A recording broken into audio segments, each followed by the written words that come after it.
the world-famous British detective series, Sherlock Holmes.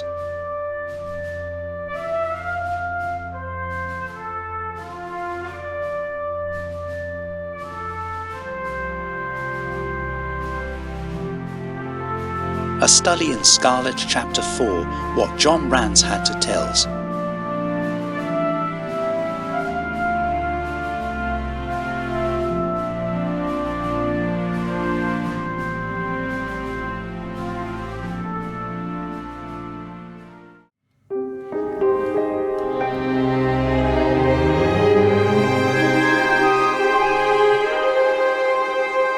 It was 1 o'clock when we left number 3, Lauriston Gardens.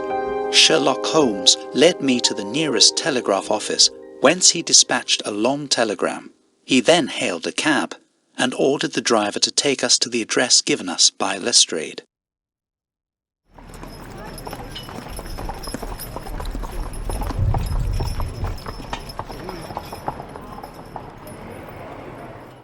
There is nothing like first-hand evidence, he remarked.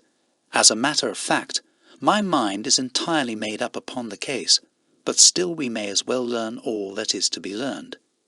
You amaze me, Holmes, said I. Surely you are not as sure as you pretend to be of all those particulars which you gave. There's no room for a mistake, he answered.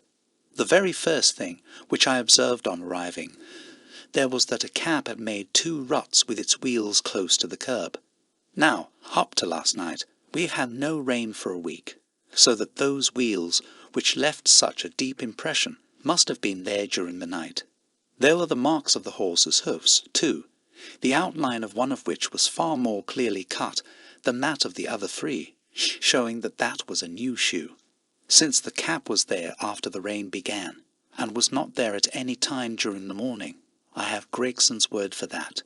It follows that it must have been there during the night, and therefore that it brought those 2 individuals to the house.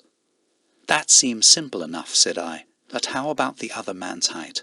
Why, the height of a man, in 9 cases out of 10, can be told from the length of his stride.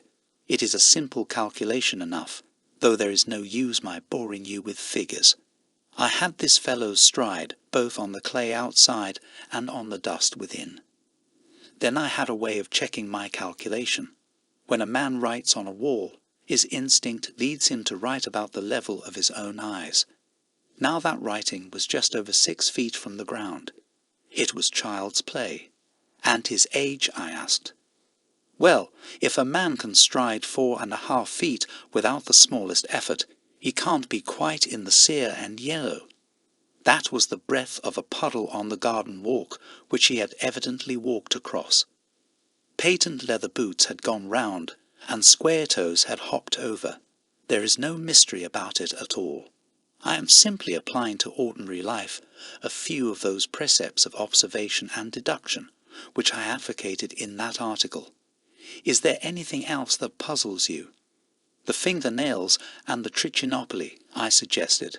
The writing on the wall was done with a man's forefinger dipped in blood. My glass allowed me to observe that the plaster was slightly scratched in doing it, which would not have been the case if the man's nail had been trimmed. I gathered up some scattered ash from the floor. It was dark in colour and flaky, such an ash as is only made by a trichinopoly. I have made a special study of cigar ashes. In fact, I have written a monograph upon the subject. I flatter myself that I can distinguish at a glance the ash of any known brand, either of cigar or of tobacco. It is just in such details that the skilled detective differs from the Gregson and Lestrade type. And the florid face, I asked. Ah, that was a more daring shot, though I have no doubt that I was right. You must not ask me that at the present state of the affair. I passed my hand over my brow. My head is in a whirl, I remarked. The more one thinks of it, the more mysterious it grows. How came these 2 men, if there were 2 men, into an empty house? What has become of the cabman who drove them? How could one man compel another to take poison? Where did the blood come from? What was the object of the murderer, since robbery had no part in it? How came the woman's ring there? Above all, Why should the second man write up the German word R-E-T-E before decamping? I confess that I cannot see any possible way of reconciling all these facts. My companion smiled approvingly. You sum up the difficulties of the situation succinctly and well, he said. There is much that is still obscure, though I have quite made up my mind on the main facts. As to poor Lestrade's discovery, it was simply a blind intended to put the police upon a wrong track, by suggesting socialism and secret societies. It was not done by a German. The A, if you noticed, was printed somewhat after the German fashion. Now, a real German invariably prints in the Latin character, so that we may safely say that this was not written by one, but by a clumsy imitator who overdid his part. It was simply a ruse to divert inquiry into a wrong channel. I'm not going to tell you much more of the case, Doctor. You know a conjurer gets no credit when once he has explained his trick, and if I show you too much of my method of working, you will come to the conclusion that I am a very ordinary individual after all. I shall never do that, I answered. You have brought detection as near an exact science as it ever will be brought in this world. My companion flushed up with pleasure at my words, and the earnest way in which I uttered them.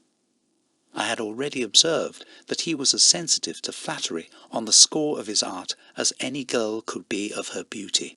I'll tell you one other thing, he said. Patent leathers and square toes came in the same cab, and they walked down the pathway together as friendly as possible, arm in arm, in all probability.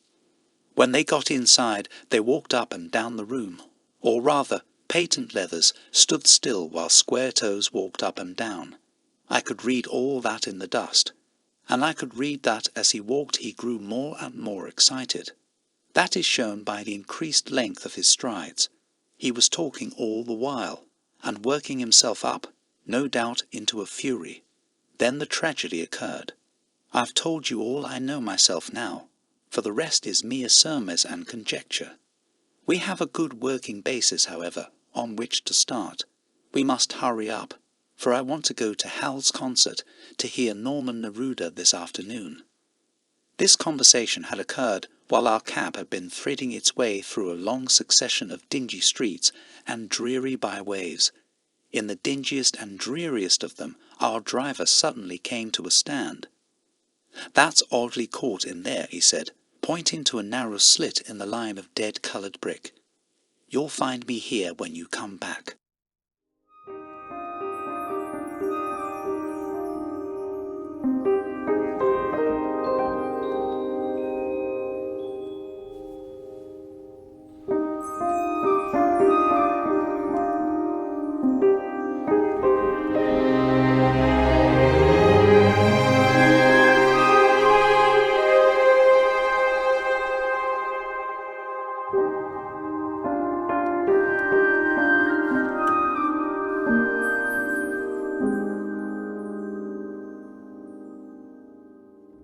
Audley Court was not an attractive locality.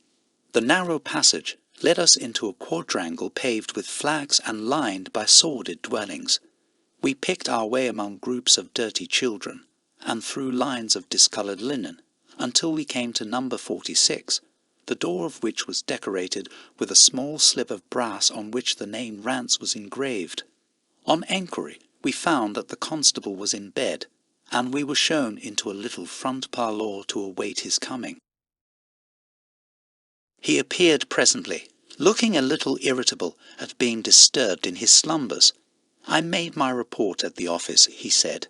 Holmes took a half-sovereign from his pocket and played with it pensively. "We thought that we should like to hear it all from your own lips," he said. "I shall be most happy to tell you anything I can." The constable answered with his eyes upon the little golden disc. "Just let us hear it all in your own way as it occurred." Rance sat down on the horsehair sofa, and knitted his brows as though determined not to omit anything in his narrative. "I'll tell it ye from the beginning," he said. "My time is from 10 at night to 6 in the morning. At 11 there was a fight at the White Hart, but bar that all was quiet enough on the beat. At 1 o'clock it began to rain, and I met Harry Murcher, him who has the Holland Grove beat, and we stood together at the corner of Henrietta Street a-talking. Presently, maybe about 2 or a little after, I thought I would take a look round and see that all was right down the Brixton Road. It was precious dirty and lonely. Not a soul did I meet all the way down, though a cab or 2 went past me. I was a-strolling down, thinking between ourselves how uncommon handy a 4 of gin hot would be, when suddenly the glint of a light caught my eye in the window of that same house.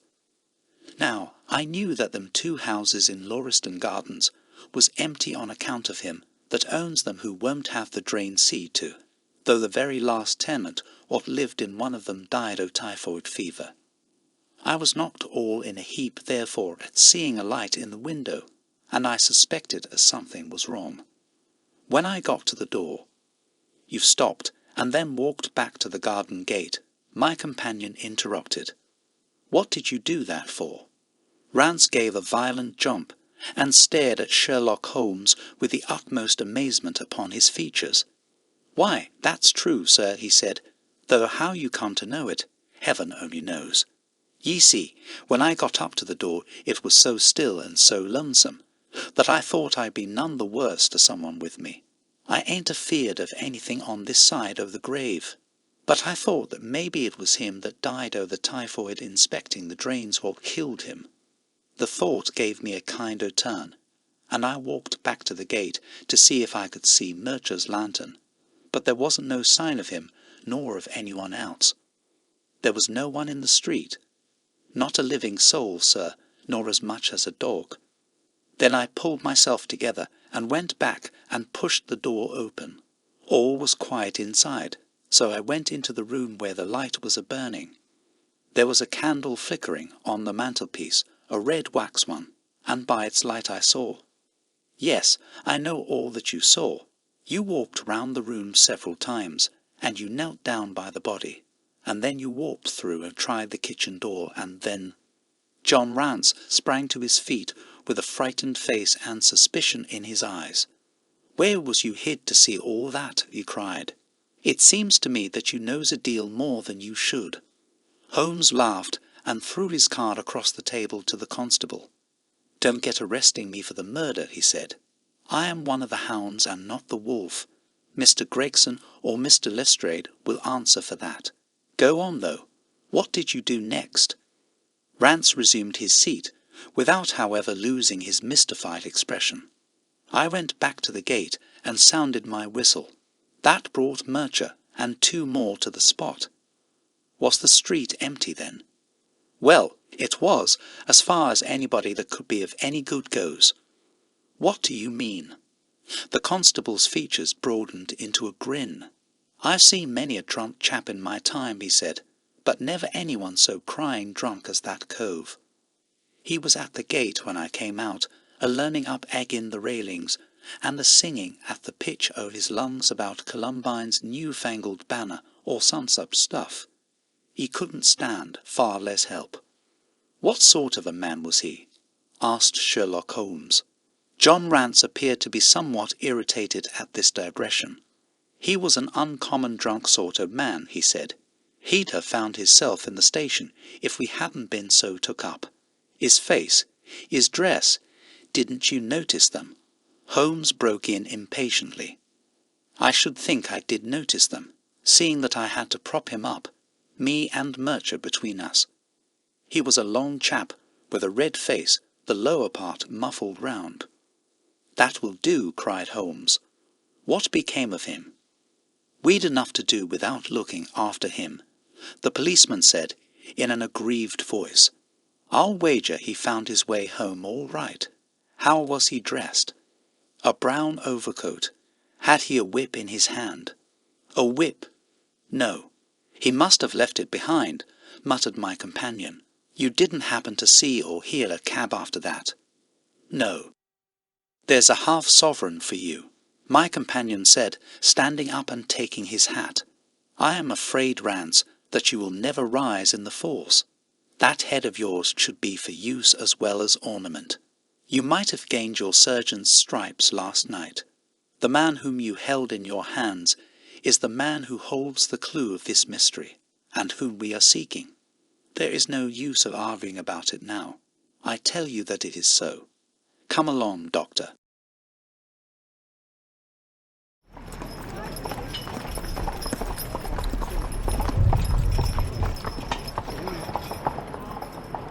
We started off the cab together, leaving our informant incredulous, but obviously uncomfortable.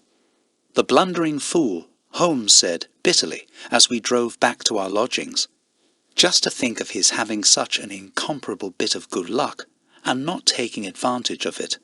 I am rather in the dark still. It is true that the description of this man tallies with your idea of the second party in this mystery. But why should he come back to the house after leaving it? That is not the way of criminals. The ring manned the ring. That was what he came back for. If we have no other way of catching him, we can always bait our line with the ring. I shall have him, Doctor. I'll lay you 2 to 1 that I have him. I must thank you for it all. I might not have gone but for you, and so have missed the finest study I ever came across. A study in Scarlet, eh? Why shouldn't we use a little art jargon? There's the scarlet thread of murder running through the colourless skein of life, and our duty is to unravel it, and isolate it, and expose every inch of it. And now for lunch, and then for Norman Neruda. Her attack and her bowing are splendid. Leaning back in the cab, this amateur bloodhound crawled away like a lark while I meditated upon the many-sidedness of the human mind.